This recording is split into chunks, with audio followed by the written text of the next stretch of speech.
It is a beauteous evening, calm and free. This is a Petrarchan or Italian sonnet. It is a beauteous evening, calm and free. The holy time is quiet as a nun, breathless with adoration.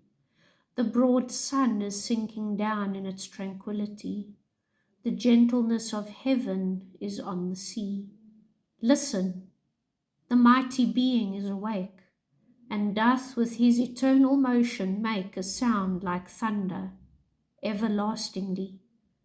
Dear child, dear girl, that walkest with me here, if thou appear untouched by solemn thought, thy nature is not therefore less divine. Thou liest in Abram's bosom all the year, and worshippest at the temple's inner shrine, God being with thee when we know it not. So, as a Petrarchan Italian sonnet, either one of those in your exam will be right. There is an octave and there is a sestet. So the way that this works is the octave will present a point of view or a problem or something, an observation, and it will be developed and continue to be developed in the sestet, where there will be a conclusion. In between the octave and the sestet, there will be a turn or a volta. So, in other words, that is where the tone might change, where there's one point of view to another, one side of the argument to the other. If one point was being discussed, then another point will be discussed, and then obviously at the end there is a conclusion. So it doesn't have the rhyme scheme that a Shakespearean or an Elizabethan sonnet will have. So please keep in mind, Petrarchan Italian sonnet, different rhyme scheme, has an octave and a sestet and a volta. An Elizabethan or a Shakespearean sonnet has a very, very specific rhyme scheme that is used over and over again. It has 3 quatrains and a rhyming couplet. Please do not get them mixed up. So, Petrarchan Italian sonnet, and I'm going to keep repeating that just to make sure that, everybody gets it correct. It is a beauteous evening, calm and free. So, beauteous means beautiful. Adoration in the context is speaking about worship, respect, veneration. Veneration is when, in terms of a religious context or in terms of worship, when you venerate someone, you hold them in high regard, high esteem. Okay, it's almost seen as holy or sacred. Tranquility, calmness, at peace. Number 4, doth just means do. Everlastingly, lasts forever. Solemn is dignified or deep sincerity. There is usually a sense of seriousness. Very subdued, usually. Nature, in the context, is talking about inherent qualities, inherent characteristics. So it's in human nature to XYZ, or that person has a dignified nature along that line. Divine, godly. Thou liest in Abraham's bosom. Liest, found in. Bosom is the chest, so generally it has a very tender, very intimate context. Shrine is a place or a building that is considered holy or sacred. So, in the octave, the speaker is describing a beautiful evening that is calm and free. Beautiful, self-explanatory, looking at the wonders, looking at the sea, looking at nature. It's beautiful. It's calm because generally in the evening things sort of die down, less hustle and bustle. There is a sense of relaxation, calmness, and free. So in a sense there is this freedom, this liberty, take a walk, read a book, sing a song, play an instrument, watch something. So there is a sense of this freedom, this liberty. The time is your own. And then there is a simile / personification. So the holy time, this time in the evening when it is calm and relaxed, is quiet as a breathless nun who is adoring someone. Okay, so the holy time is this beauteous evening, and they are comparing it to a nun who is breathless with adoration. Now, a nun is going to be breathless with adoration when she is contemplating, thinking on God. Okay, because remember, a nun is a woman who has given herself in service of the church and to the Lord's work, and is devoted to that work, spends much time in prayer and reading the scriptures and doing good works. So the beautiful evening, which is seen as a holy time, is quiet. How quiet? Like a breathless nun. And why is she breathless? Because she is adoring God.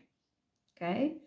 Personification, the idea that an evening, okay, nighttime, can be quiet, has the ability to be silent, and similarly because it is as quiet as a nun. The broad sun is sinking down at its tranquility. So the sun sets, and it is a time of calmness, it's a time of peace. The gentleness of heaven is on the sea. So if you consider nighttime, if you've been to the coast and the sun is setting and it's these lovely warm colors of the yellows and the oranges and the reds and the purples, and you can hear the sea and the ocean just gently, the waves lapping, the sound that it makes as the tide goes in and out. It's almost kind of like, breathing, okay? Calm, peaceful breathing. And when you look at the sunset, there is the place where the sea meets the sky, where you have the horizon and the gentleness of heaven. It's almost like the sky is resting on the sea. Now, in other variations of the poem, or in other editions or printings of the poem, the gentleness of the heaven broods o'er the sea. So there is that option as well, where the gentleness of heaven broods o'er the sea. The meaning doesn't change, because brooding is what a hen does when she's sitting on eggs. Again, it's very intimate, it's very tender. It has the idea of nurturing. Hens, when they're laying on their eggs, will often make like a weird purring sound. There is this idea of peace, contentment, okay, warmness, gentleness of heaven, okay, so the meaning doesn't change. Then there's like this break. Listen. So you've got this calmness, you've got this peace, you've got this tranquility, and then the speaker says, listen. Okay, that's why the exclamation mark is there. So the person has heard something, wants the other people to hear it, and then speaks about the mighty being is awake. So the person is looking at the sea, but being capitalized is speaking about God. So looking at the scene of nature, looking at the ocean and the sunset, it's almost like the speaker has seen God, or at least has seen a representation of him, or has realized that here is the presence of God, okay, the mighty being. And doth with his eternal motion make a sound like thunder everlastingly. So God is awake, the sea is there. It's almost like the sea is living. They'd speak here about the eternal motion, makes a sound like thunder. So the waves and the tide coming in and out very rhythmically, okay, is the sound of thunder, sound of breathing, and it's eternal and it's everlastingly. So the mighty being God and the sea are seen as eternal. There is this life, this presence, divine presence. And then there's this break again. Dear child, dear girl. And this is where the sestet begins. This is the volta, this is the change. Okay, dear child, dear girl. So William Wordsworth walking with his daughter on the beach there at the coast, okay, he has been struck by this realization that in this time, in this place, this beauty, this serene, peaceful setting, there is the presence of God. Listen, God is here. He's awake. Okay, this is eternal. It's everlasting. And he looks at his child and says, dear child, dear girl. Okay, dear, very heartfelt, very intimate, very tender, very loving. You walk with me here. If you don't seem to have the same realization that I've had, if it looks like you're completely unaware of what is going on around you and the beauty and the presence of God, your nature is not any less divine. So I've had this realization, but it looks like she doesn't get it. She's too young. She doesn't understand. Okay, you can almost imagine walking somewhere with your parents and your parents suddenly laughing and you're thinking, what's going on here? What's happening? And they look at you almost as if, didn't you see it too? Didn't you realize it too? Don't you get where I'm coming from? And you got no idea what's happening. And you're just staring at your parents like, what is going on here? It doesn't mean that you are any less of a person. Okay, it doesn't mean that you are any worse off. Okay, so the speaker has had this realization of God's presence in nature. He looks to his child, realizes that she hasn't seen the same thing. She hasn't had the same realization, the same experience. But he doesn't want her to think that she is lacking for it, that there is any less divinity in her. Why? Because she is in Abraham's bosom all the year. So Abraham's bosom is his chest. And when speaking about Abraham, it's got this allusion, Allusion, allusion.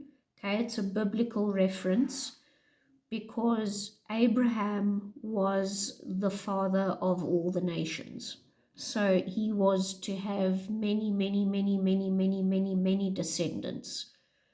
And it's this idea that being in nature, you are kind of in that presence, okay? You are close to the Lord. So even though she has not had this realization, it doesn't make her any less divine. Why? Because she is surrounded by nature, and she's surrounded by the beauty, and she is surrounded by the presence of God, okay, all the year.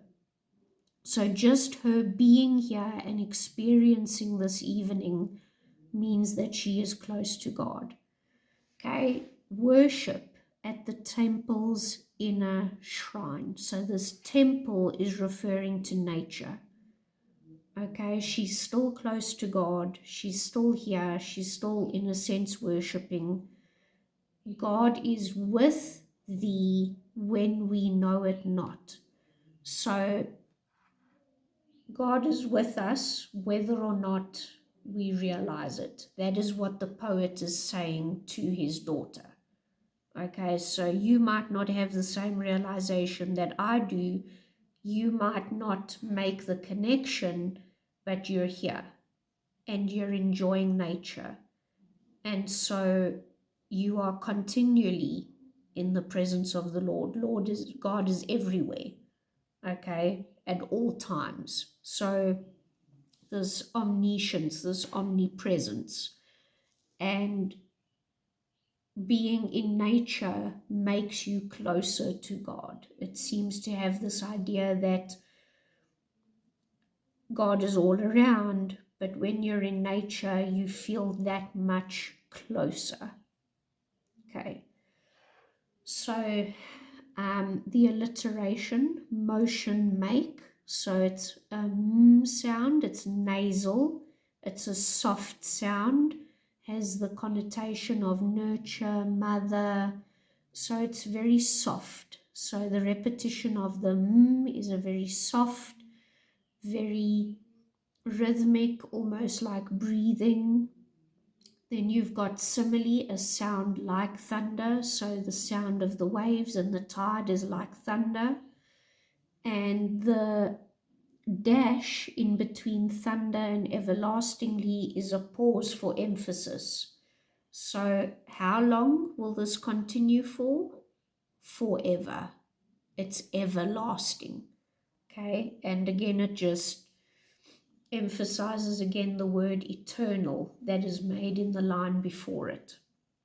Thou just means you in this context, and then you lie in Abraham's bosom all the year. It's a metaphor, so nature, the scene, is compared to Abraham's bosom, and temples in a shrine is nature. Okay, tone. A tone of amazement, an awed tone, a peaceful tone, a reverential tone, again has to be in the form of an adjective. Themes, God's holiness found in nature, so his creation and worshipping the creator by seeing what he has created. Childhood and faith, so often there is this idea of a childlike faith, so that dependency, the realization that you don't know it all, you can't control it all, you are dependent on the Lord, but also that sense of safety and security, that this child is with her dad and there is safety and security there, and so too with the Lord. So this childlike faith and also childhood, where there's all this wonder about you, but you might not actually realize it, but you still enjoy it. And then quite simply the beauty of nature. So it's the beauty of nature that made William Wordsworth realize the presence of God, the quietness, the worship that he can give to the Lord because of his creation. And that is a beauteous evening, calm and free. And then just lastly, the rhyme scheme. So free, tranquility, see, everlastingly. So you've got A, B, B, A, A, B, B, A. So free, tranquility, and then none and sun in the middle. See and everlastingly with awake and make in the middle. And then it changes in the sestet. And that's one of the things about a Petrarchan sonnet, is that the last 6 lines are going to change. Here, thought not, divine, shrine. So there's the rhyming over there. So A, B, B, A, A, B, B, A, C, D, E, C, E, D. So that change there in the end.